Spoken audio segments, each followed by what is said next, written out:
औद्योगिक क्षेत्र बद्दी बरोटीवाला नालागढ़ में नशे का कारोबार पूरी तरह से अपना पैर पसार चुका है और पुलिस उन्हें रोकने में नाकाम साबित हो रही है।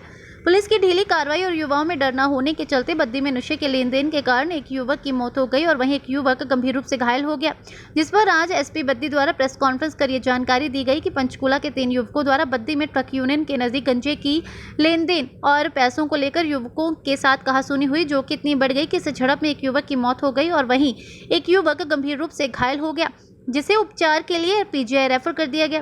पुलिस द्वारा नशे पर रोक लगाने के लिए जहां बड़े दावे किए जा रहे हैं, वहीं इस प्रकार की घटनाओं से अब स्थानीय लोग डर के साए में जीने को मजबूर हैं और उन्हें अपने बच्चों के भविष्य की चिंता सताने लगी है। जिस प्रकार से औद्योगिक क्षेत्र बद्दी बरोटीवाला नालागढ़ में कुछ समय के अंदर नशे का प्रचलन बढ़ा है, तो वहीं अब नशे को बेचने में भी युवा संलिप्त हो रहे हैं।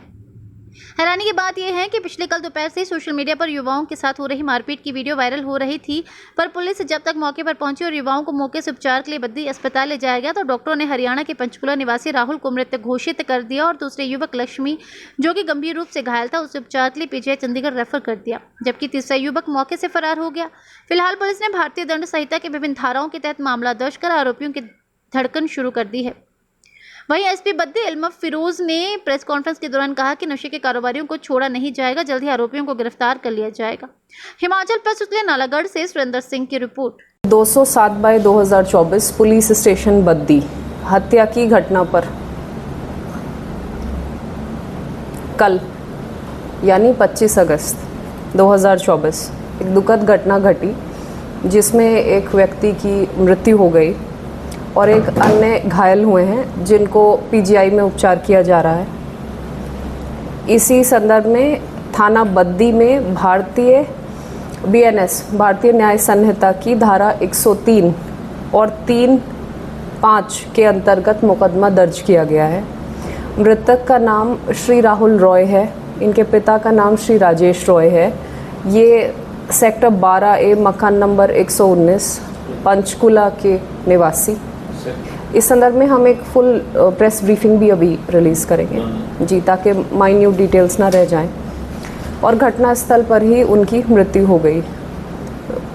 जितनी भी कार्रवाई है, मसलन FSL को बुलाना है या जो साइंटिफिक प्रोसीजर्स जो फॉलो करने हैं, इसको क्रैक करने के लिए we are taking all possible care. We are investigating this case thoroughly, professionally and scientifically.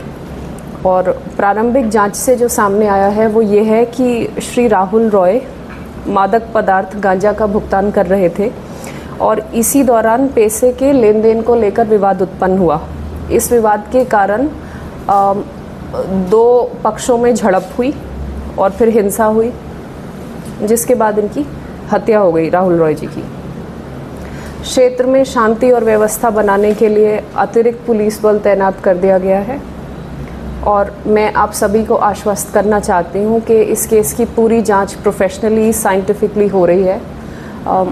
कल से ही, जब से ये प्रकरण प्रकाश में आया, तब से मौके पर मेरी पूरी टीम मौजूद है। बद्दी पुलिस तत्पर है इस केस को क्रैक करने के लिए। लेकिन मेरा एक सवाल है BBN के लोगों से भी और यहाँ मौजूद समस्त पत्रकार बंधुओं से भी कि इस प्रकार की घटनाएं हमारे समाज के मूल्यों का क्या प्रतिबिंब है। नशे का जहर किस तरह फैल रहा है। इसीलिए मैं एक बार फिर विनम्र विनती करती हूँ क्षेत्र के सारे लोगों से, आप नशे के जहर के नेटवर्क के खिलाफ जो मैंने मोर्चा खोला हुआ है, जो लड़ाई खोली हुई है, इसमें मेरा साथ दीजिए। नशे के जहर को मैं मिटा के दम लूँगी, ये मेरा कमिटमेंट है, ये तय है, ये हमें करना है।